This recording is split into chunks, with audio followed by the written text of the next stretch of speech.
E dando sequência, nós recebemos com imenso prazer aqui nos estúdios o Dr. Kleber Rocha, ele que é especialista em pessoas, né? Psicólogo e também neuropsicólogo e também analista de perfil de personalidade. Doutor, prazer em recebê-lo, seja bem-vindo aqui ao Fala de Chemis. Muito prazer, Rafael, estar aqui mais uma vez. E estamos aqui, né, para falar desse tema aí da saúde mental do trabalhador. Perfeito. Né? Há 8 anos você atua nessa área, né? Na clínica. Na clínica, né? E assim, a experiência é muito, porque você recebe muitos casos, né? Que, na verdade, quando você recebe uma pessoa lá, você não faz ideia com o que você vai lidar, né? Não. Mesmo ela falando o que está sentindo, o que ela está passando, mas cada paciente é diferente. Sim, é diferente. É diferente. E essa questão da saúde mental do trabalhador é uma questão que vem crescendo cada vez mais os níveis de adoecimento, complicações relacionadas ao trabalho. E assim, cada caso é diferente, mas existe algumas demandas que mais se apresentam. Certo. Por exemplo, sofrimento relacionado aos relacionamentos. A vida afetiva, amorosa, capacidade social, é um tema muito presente. Certo. É um tema muito presente. E um outro tema que traz muitas pessoas com sofrimento no consultório é relacionado ao trabalho ou à vida profissional. Perfeitamente, então, esse é um tema muito recorrente. Esse estresse no trabalho é a demanda de serviço, é a convivência? O que leva a pessoa a entrar em parafusos no trabalho e busca... O correto é buscar ajuda antes, né, doutor? De ter o problema instaurado, né? A prevenção. Mas as pessoas acabam buscando depois que já está instalado o problema ali. Sim. Mas o que mais afeta, o que mais leva? Qual que é a área que acaba trazendo esses males à pessoa? Certo. Olha só, quando a gente fala de saúde mental do trabalhador, eu gosto de pensar em duas áreas, em duas situações que podem levar a um sofrimento ou a um adoecimento. Vamos dizer assim, que uma é a parte da empresa, né? E outra é a parte do indivíduo. Perfeitamente. Né? Então, cada um tem fatores ali que pode levar a um sofrimento, a um adoecimento. A parte das empresas é ambiente tóxico, ambiente com falta de uma comunicação assertiva, ambiente despreparado para lidar com pessoas, líderes despreparados, Entendi. Uma cultura desorganizada, despreparada. Então, por parte das empresas, existem esses aspectos, entre outros, que pode levar a esse sofrimento ou adoecimento. Perfeitamente. É uma parte. Que, inclusive, hoje eu também trabalho ajudando empresas, né, ajudando pessoas através das empresas também para conectar as pessoas certas, a empresa certa, ao cargo certo e ajudando esses empresários, empreendedores e líderes a entender um pouco mais de pessoas, entender ali o mínimo necessário para um líder, para que ele lidere de uma maneira mais assertiva e crie ambientes mais saudáveis. Então, hoje eu trabalho também com as empresas têm essas dificuldades, esses problemas, e tem a parte da pessoa, né? Tem a parte do trabalhador, que também tem aspectos que podem ser cuidados, podem ser compreendidos, para que haja assim, uma contribuição para a redução desses casos de sofrimento ou até mesmo chegar ao adoecimento. Perfeitamente. E claro, isso é importante, o empresário conseguir visualizar aonde se encaixa melhor aquele funcionário, né? Isso. Porque muitas vezes também o funcionário não fala, se cala com medo de perder o emprego e tudo mais, e fica guardando aquilo. Mas ele fala, se eu fizesse aquilo lá, eu faria melhor, né? Sim. É por isso que é importante a comunicação entre funcionário e patrão também nessa questão, para poder se encaixar melhor e vai produzir mais no dia a dia. Isso acaba causando frustrações, né? Sim. E essa busca também de autoconhecimento dentro da empresa é um grande problema também, né? Isso. Essa questão do autoconhecimento é interessantíssimo. Por quê? Hoje, além da clínica que eu já trabalho há 8 anos, tratando pessoas que às vezes não cuidaram, não preveniram e chegou a esse ponto de um adoecimento, de um sofrimento já mais agravado, né? Um estresse cronificado, né? Porque o que é uma coisa cronificada? Uma coisa crônica é uma coisa duradoura. Exatamente. Né? Por exemplo, você tem uma dor de cabeça aguda. Uma dor de cabeça aguda é uma dor de cabeça muito forte que você tem no momento. Uma dor de cabeça crônica é uma dor de cabeça que às vezes ela não é aguda, mas ela não passa, ela está sempre ali. Então o que é um estresse cronificado? Né? Um estresse cronificado pode ser um burnout. né? Pode chegar a uma situação de um transtorno que a gente chama de burnout, relacionado ao trabalho. Então, há 8 anos eu trabalho com a remediação, tratando pessoas que chegaram nesse ponto de sofrimento, adoecimento. Agora, hoje, eu gosto muito do trabalho preventivo que eu faço através do autoconhecimento, né? Então, tem um processo de autoconhecimento que eu trabalho, um processo pontual, através da análise do perfil de personalidade, e através desse autoconhecimento, isso ajuda muito a prevenir problemas na saúde mental, problemas no trabalho. Por quê? Porque traz para esse trabalhador, para esse profissional, um conhecimento da personalidade dele, entendendo as potencialidades dele, aquilo no qual ele é bom, aquilo no qual ele tem mais dificuldades, porque não é do perfil dele, né? E a partir disso, ele já passa a entender que, de repente, uma habilidade que está sendo exigida dele não é natural dele. Então, não quer dizer que ele está abaixo da média. Não quer dizer que ele não dá conta de algo que outros dão conta. Entendi. Quer dizer que ele tem uma personalidade que foi construída até os 12 anos e ali ele tem preferências e habilidades que vão tornar ele melhor em algumas áreas e vai ter dificuldade em outras. Isso já dá a ele a possibilidade dele construir um projeto de vida, buscar um trabalho na área dele, e isso já vai reduzir os problemas de sofrimento na saúde mental. Exato. E também a empresa pode, por exemplo, investir para entender o perfil desse colaborador e entendendo reduzir esses desencontros entre as habilidades e as demandas. Perfeitamente. E esse mundo moderno, onde tudo está literalmente na palma da mão, doutor, e a gente tem muita informação e acaba sendo exigido um pouco mais no trabalho, né? Porque com o mundo digital, antigamente, né, para levar um documento, por exemplo, tinha um chamado Office Boy.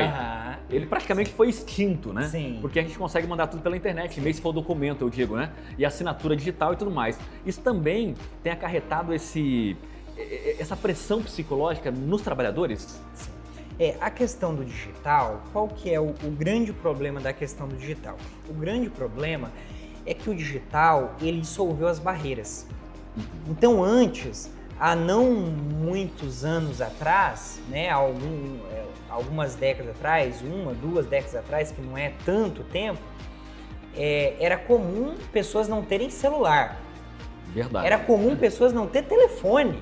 Não ter nem celular, nem era telefone luxo, fixo. Né? Era coisa para rico. Exato. Então, quando você saía do seu trabalho, você ia para outras atividades da vida. Você ia descansar, você ia ficar com a família. Existia essa barreira clara, né? Essa barreira que separava o trabalho da vida pessoal, né? Essa questão que você está falando, tinha que ter alguém para levar lá no escritório um documento, então tinha esse deslocamento, né? Tinha esse percurso, nesse percurso esse trabalhador ele estava ali processando algumas coisas, pensando algumas coisas, então o digital ele dissolve essas barreiras. Será que o pessoal está emburrecendo agora com o mundo moderno? Porque hoje em dia o celular ele corrige o que a gente escreve, né? Você não erra mais no celular, né? As pessoas estão emburrecendo, voltando atrás, regredindo, a gente percebe isso e existem estudos que falam sobre isso, que as pessoas estão regredindo e dizem que a geração mais inteligente do planeta é dos anos 80 e 90. Sim, sim. É verdade isso, é verdade. De uma certa forma a gente pode dizer que sim. Realmente existe um estudo que eu não lembro de que ano, tem alguns anos já, deve ter uns 5 anos ou um pouco mais, que mostrou que pela primeira vez o QI mundial reduziu. Todos os anos, né, era para ser crescente, a pesquisa sempre cresceu, né? Há alguns anos atrás, pela primeira vez, o QI reduziu. Então é verdade que a gente está desenvolvendo menos algumas habilidades. Por exemplo, antes a gente lembrava vários números de telefone. Hoje, eu tenho 2 números, eu só sei um. Sabe um? Eu não sei o meu número. Que pesquisa rápido, né? Eu não sei o número de mais ninguém. Eu sei um número que eu tenho durante a vida toda. Eu não sei o nome da minha esposa, eu não sei o nome da minha mãe, eu não sei o nome do meu pai. Eu não sei mais nenhum número. Exato. Então a gente está desenvolvendo menos algumas habilidades. Cálculo.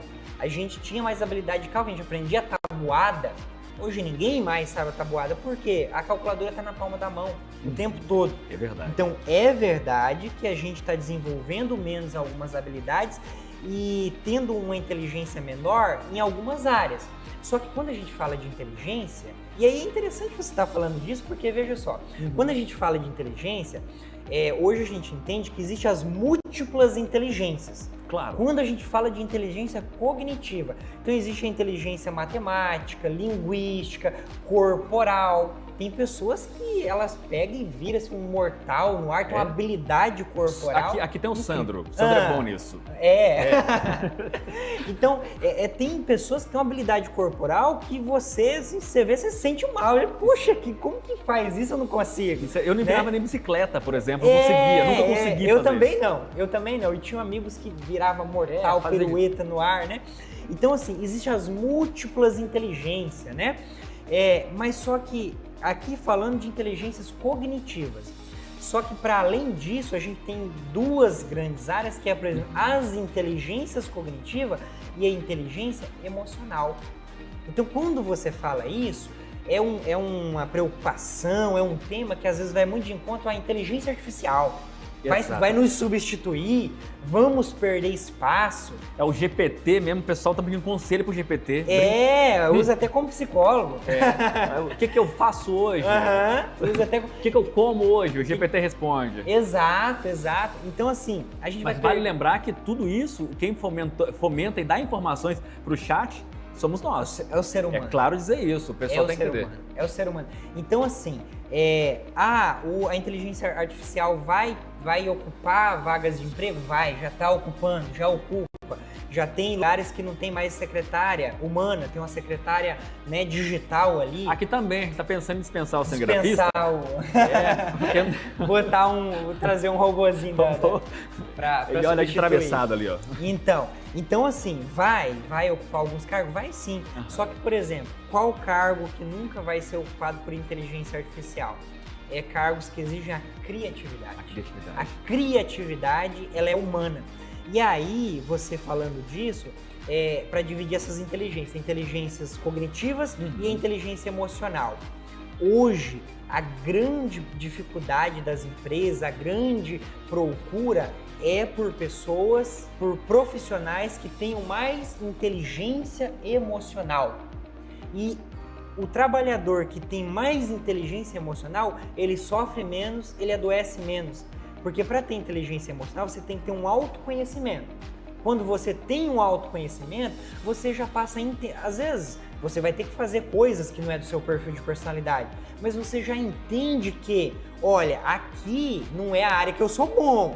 Então eu vou fazer aqui, mas né, aqui eu não vou fazer dessa forma como eu faço ali.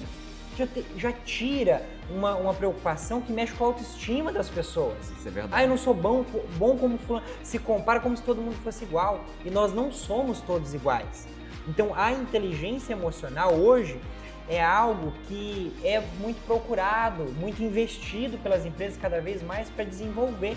Porque tem uma fala dentro da área empresarial, dentro da área de recrutamento e seleção, de formação de equipes, que as empresas, elas contratam pela habilidade técnica e demitem pela habilidade emocional e comportamental. Agora, os coaches aí pelo mundo afora entusiasmam as pessoas ao extremo, né? Eles se alegram, mas quando volta para sua realidade não consegue aplicar aquilo que aprenderam, né? Acaba tendo mais frustrações ainda. Sim.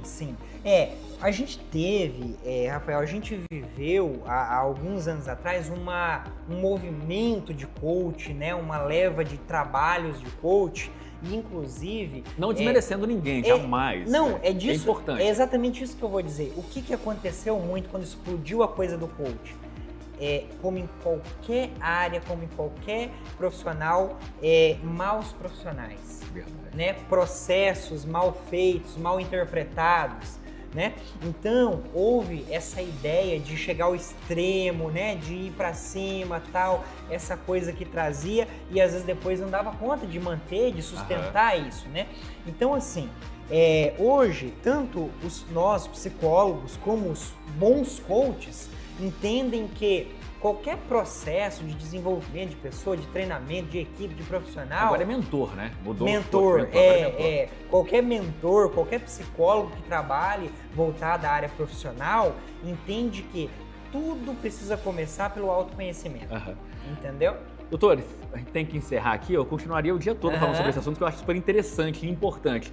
Mas qual dica você deixa para o trabalhador, né, aí para o empresário que nos assiste agora, para que eles possam ter menos pessoas doentes e podendo exercer melhor essa profissão a cada dia? Certo.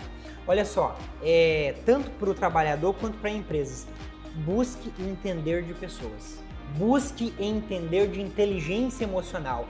O que precisa de inteligência emocional para desempenhar aquele cargo da melhor maneira possível. E para o trabalhador, busque autoconhecimento. Tem muito conteúdo hoje na internet. Então, assim, se você nunca ouviu falar em inteligência emocional, que é algo novo mesmo. A primeira vez que isso foi falado num ambiente científico foi na década de 90.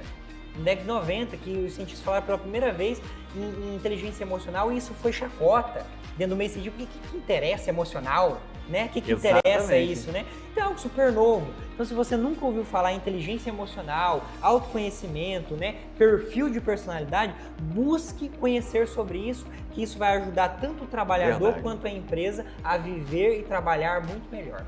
Doutor, foi um prazer recebê-lo aqui. Obrigado, tá bom? Bate-papo bacana. Maravilha. Obrigado. Grande abraço. Graças. Muito bem, né, pessoal? Que tema interessante para a gente discutir aqui. Pena que o tempo foi curto aqui, mas é um tema para a gente debater muito, todos os dias, sem dúvida nenhuma.